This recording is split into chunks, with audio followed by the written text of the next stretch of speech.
আওয়ামী ফ্যাসিবাদকে আমরা শুরু থেকেই সাংস্কৃতিক ফ্যাসিবাদ বলেছি।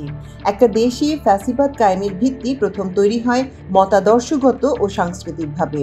বাংলাদেশে আওয়ামী লীগ ভারতীয় বাঙালির সাংস্কৃতিক আধিপত্যকে গ্রহণ করে প্রগতিশীলতার নামে, সেকুলারিজমের নামে চরম প্রতিক্রিয়াশীল একটি সাংস্কৃতিক বলয় গড়ে তুলেছিল, যা এখনো বাংলাদেশে মূল ধারা হিসেবে রয়ে গেছে। এটাই ফ্যাসিবাদকে সামাজিক স্তরে আবাদ করে। এর মূল চেতনা সংকীর্ণ বাঙালি জাতীয়তাবাদী ধারা থেকে উঠে এসেছে। এক শ্রেণীর বামরাও এই ধারাকেই বাংলাদেশে মূল ধারা হিসেবে চাপিয়ে দেওয়ার কাজ করছে। বাংলাদেশে সব ধরনের আওয়ামীকরণ হয়ে গিয়েছিল গত ১.৫ দশকে। ফলে সামাজিক স্তরে বিস্তার লাভ করা এই ফ্যাসিবাদ রাষ্ট্রের মাফিয়াতন্ত্রকে নানাভাবে শক্তি জুগিয়েছে। এক শ্রেণীর মিডিয়াও এটার বিস্তারে ব্যাপক ভূমিকা পালন করেছে। এই সাংস্কৃতিক ফ্যাসিবাদ যে কোনো জাতীয় দিবসকে আওয়ামী দিবসে পরিণত করেছিল এবং এটার ন্যারেশন তৈরি হয়েছে ভারতীয় বাঙালি বুদ্ধিজীবীদের দ্বারা বা তাদের দ্বারা প্রভাবিত এদেশীয় দালাল শ্রেণীর বুদ্ধিজীবীদের দ্বারা। তারা এমন এক সেকুলারিজমের কথা বলতো যার মধ্যে টলারেন্সির কোনো বালাই নেই। সেদিক থেকে এটা একটা চরম প্রতিক্রিয়াশীল সেকুলার ফ্যাসিজম বলা যায়, যা মূলত আওয়ামী সংস্কৃতিজীবীদের সাংস্কৃতিক ফ্যাসিবাদ আকারে হাজির হয়েছিল। বিভিন্ন জাতীয় দিবসে সাংস্কৃতিক অনুষ্ঠান হতো, জোর করে শিল্পীদের জয় বাংলা কনসার্টে গান গাইতে বাধ্য করা হতো। অবশ্য বিপুল শিল্পী নগদ লাভের জন্য ফ্যাসিবাদের সঙ্গী হওয়াকে গৌরবজনকও মনে করত। এই জয় বাংলার অত্যাচার থেকে মুক্ত হয়ে সবার আগে বাংলাদেশ কনসার্ট যে চিত্র তুলে ধরেছে তার রাজনৈতিক সাংস্কৃতিক তাৎপর্য নিয়ে তেমন কোনো আলাপ চোখে পড়ছে না। আওয়ামী আমলে সবকিছুর সিঙ্গেল মিনিং তৈরি করা হয়েছিল। শিল্প সাহিত্য সবকিছুর পরিমাপ হতো মুজিব পূজার আলোকে। ফলে দেশে বিশ্বমানের কোনো শিল্প সাহিত্য তৈরি হওয়ার জন্য এটা ছিল বড় একটা প্রতিবন্ধকতা। মিথ্যা স্পিরিটের উপর ভর করে মহৎ সাহিত্য ও সংস্কৃতি সৃষ্টি হতে পারে না, আমাদেরও হয়নি। সবকিছুই দলীয় মানের হতো, না হলে তার সামনে আসার কোনো সুযোগ ছিল না। রাজনৈতিকভাবে যারা এই দলীয় বয়ানের আলোকে শিল্প সাহিত্য করতে রাজি ছিল না তারা সমাজের মনোযোগের বাইরে চলে গিয়েছিল, কেননা মিডিয়া ছিল লীগের দখলে। মিডিয়া তাদের এড়িয়ে যেত। সংস্কৃতি বলতে যা বোঝায় সবই যেন আওয়ামীময় হয়ে উঠেছিল। তারা সবকিছুর আওয়ামীকরণ করেছিল। এই সিঙ্গেল মিনিং যুগের অবসানের পর বাংলাদেশের মহান বিজয় দিবস ১৬ই ডিসেম্বরে অনুষ্ঠিত হলো সবার আগে বাংলাদেশ কনসার্ট। তাতে জনপ্রিয় শিল্পীরা শুধু গানই পরিবেশন করেননি, তারা যে উচ্ছ্বাসের উচ্ছলতা ছড়িয়েছেন, নতুনভাবে স্বাধীন হওয়ার যে আনন্দ ঢেউ তাদের মধ্যে তৈরি হয়েছিল তা এক কথায় ঐতিহাসিক। এত বড় কনসার্ট বাংলাদেশে এর আগে কখনো হয়েছে বলে মনে পড়ে না। এত মানুষ এর আগে এমনভাবে খোলা আকাশের নিচে সুরের মূর্ছনায় ভেসে গিয়েছে বলে মনে পড়ে না। আওয়ামী কনসার্ট যুগের অবসানের পরে দেশ যেন দেখল একটি বাংলাদেশ কনসার্ট। শিল্পীরা কোনো দলকে নয়, যেন দেশ ও স্বাধীনতার স্পিরিটকে ধারণ করে মুক্ত বিহঙ্গের মতো উঠতে চেয়েছেন। এটাই একদলীয় ফ্যাসিবাদী সাংস্কৃতিক আয়োজনের সঙ্গে বহুদলীয় গণতন্ত্রমনা একটা দলের সাংস্কৃতিক আয়োজনের পার্থক্য। এই পার্থক্য এক সম্ভাবনাময় বাংলাদেশের ইঙ্গিত দেয়। এই যে গণমানুষকে সম্পৃক্ত করা, সবার আবেগ ও জবানের সম্মিলন ঘটানো, সিঙ্গেল মিনিংয়ের মধ্যে আটকে না থেকে বহু স্বরকে ধারণ করে একটা সাংস্কৃতিক আবহ তৈরি করা, এটাই ফ্যাসিবাদী সমাজের সংস্কৃতি চর্চা থেকে গণতান্ত্রিক সমাজের সংস্কৃতির চর্চার ধরনকে আলাদা করে। এই কনসার্ট গণতান্ত্রিক সমাজে সংস্কৃতি চর্চার যে বিপুল বৈচিত্র্য তার একটা ঐতিহাসিক উদাহরণ।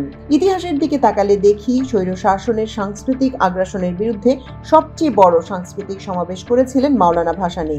ভাসানীর উদ্যোগে কাগমারি সাংস্কৃতিক সম্মেলন ১৯৫৭ সালে অনুষ্ঠিত হয়েছে।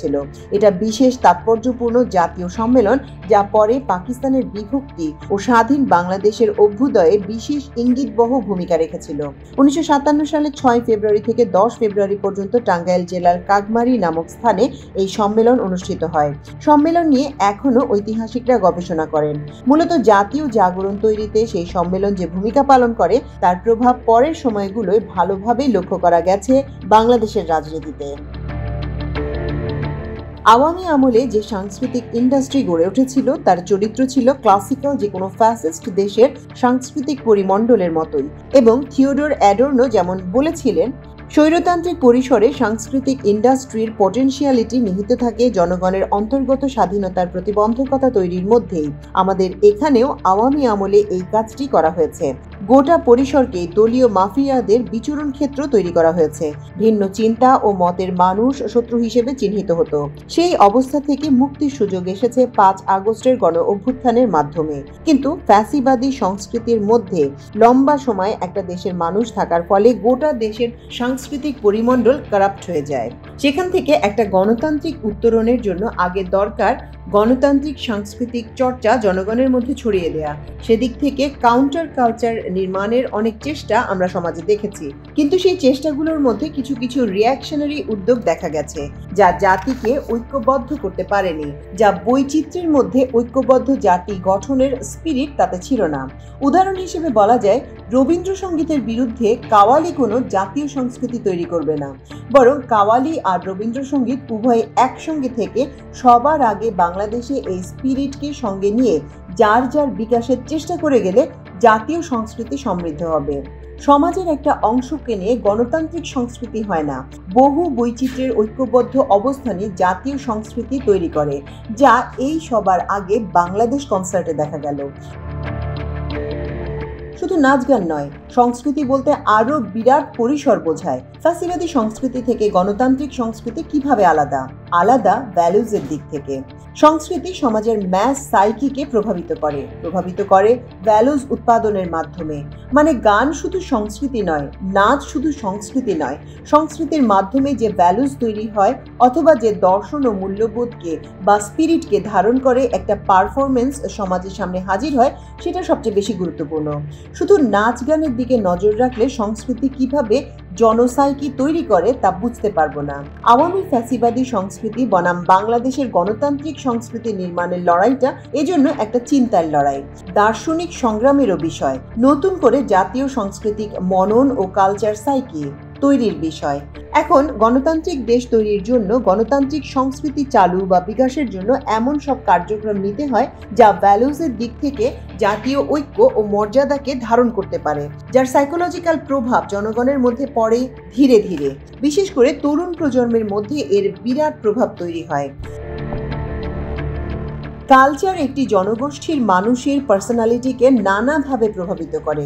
শেখ হাসিনার আমলে ফ্যাসিবাদী কালচারকে জাতীয় কালচার হিসেবে চাপিয়ে দেওয়ার কারণে ফ্যাসিবাদের এক ধরনের সামাজিকীকরণ আমরা দেখেছি। অভ্যুত্থানের পরে গণতান্ত্রিক ভ্যালুজের আলোকে কাউন্টার কালচার নির্মাণের একটা দায়িত্ব বাংলাদেশের সামনে এসেছে। এই সময় এমন একটি আয়োজন খুবই দরকারি ছিল।